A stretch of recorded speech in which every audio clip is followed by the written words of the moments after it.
मुझे कल से हरियाणा की रोहतक लोकसभा कॉन्स्टिट्यूएंसी की दौरा की कार्यकाल में कालखंड में मुझे इस कॉन्स्टिट्यूएंसी के सिलसिले में बहुत जानकारी मिली है और हमारे भारतीय जनता पार्टी की राष्ट्रीय समिति की जो निर्णय है कि हर लोकसभा की प्रवास जो केंद्रीय मंत्री को करने के लिए जो दायित्वभार दी गए हैं उसी दायित्व को पालन करने के लिए मैं रोहतक आई हूँ। और कल से मुझे हमारे ज़िले की लोकसभा क्षेत्र की हमारे पदाधिकारियों का साथ और हमारी दोनों सरकार डबल इंजन सरकार केंद्रीय और राज्य सरकार की अलग अलग स्कीम के सिलसिले में जो लाभार्थियों ने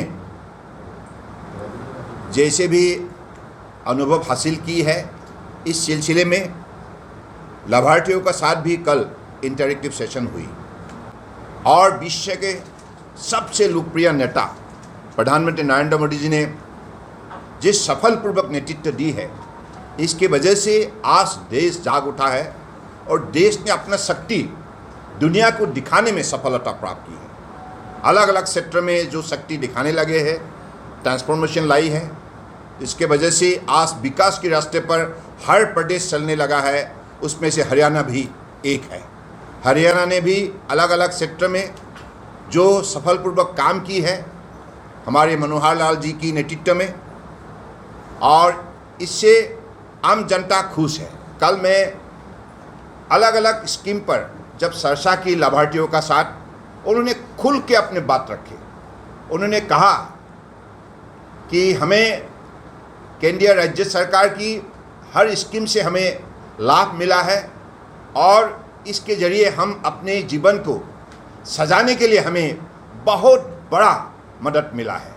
आज हरियाणा में भी मुझे यहाँ आके बहुत अच्छा लगा क्योंकि मनोहर लाल खट्टर जी के नेतृत्व में प्रदेश सरकार भी बहुत जनता के हितों के लिए काम किया है और इसके वजह से आज हरियाणा अलग अलग क्षेत्र में अपने काबिलियत दिखाने में सफलता प्राप्त की है और भारत का एक अति एडवांस स्टेट के हिसाब से अब हरियाणा ने अपना स्थान बना लिया है, अपना पहचान खड़ा करने में सफलता प्राप्त की है और मुझे ये बताते बहुत खुशी हुई है।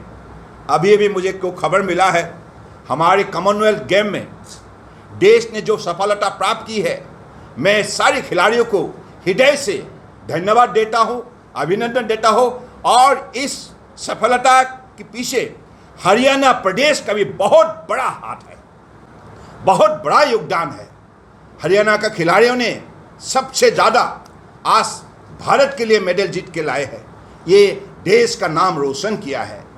आपको मालूम है यही कांग्रेस सरकार ने इमरजेंसी लाया था। हमारे सरकार ने नियम के मुताबिक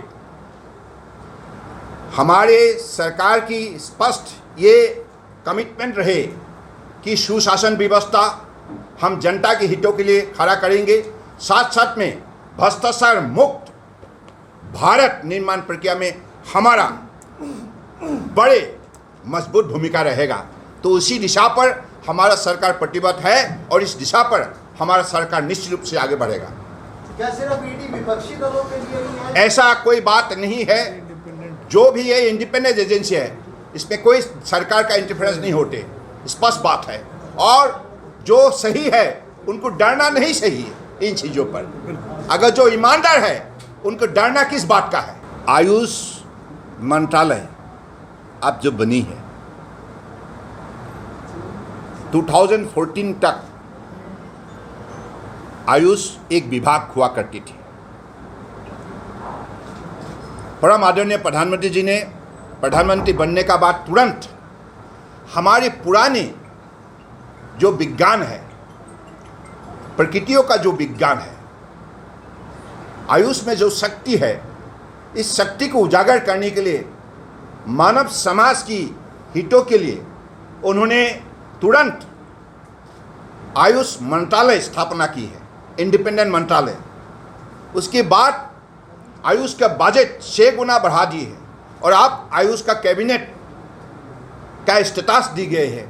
इससे साफ जाहिर है कि पिछले 8 सालों में आयुष सेक्टर ने जो तरक्की की है, आपको जान के खुशी होंगे, आयुष इंडस्ट्री ने अभी दुनिया में 18.2 US बिलियन डॉलर का मार्केट बनाने में सफलता प्राप्त की है। और हमारे शक्ति को देखते हुए निरंतर इस विषय पर अध्ययन करके WHO वर्ल्ड हेल्थ ऑर्गेनाइजेशन ने दुनिया के पहला उनकी केंद्र हिंदुस्तान गुजरात के जामनगर में स्थापना की। खुद डायरेक्टर जनरल WHO की डॉक्टर टेड्रोस आए, हमारे माननीय प्रधानमंत्री जी की द्वारा और हमारे मॉरिशस के प्रधानमंत्री की उपस्थिति में पहला global centre for traditional medicine का स्थापना गुजरात जामनगर में किया गया है। आज हमें वो स्वीकृति मिली है और दुनिया की अलग अलग देश में जो भी ट्रेडिशनल सिस्टम का मेडिसिन प्रैक्टिसेस है, उसको इंटीग्रेट करने के लिए, अनुसंधान के जरिए विज्ञान से जोड़ने के लिए आज भारत को जो दायित्व WHO ने दी है, ये हमारे लिए बहुत बड़ा उपलब्धि है।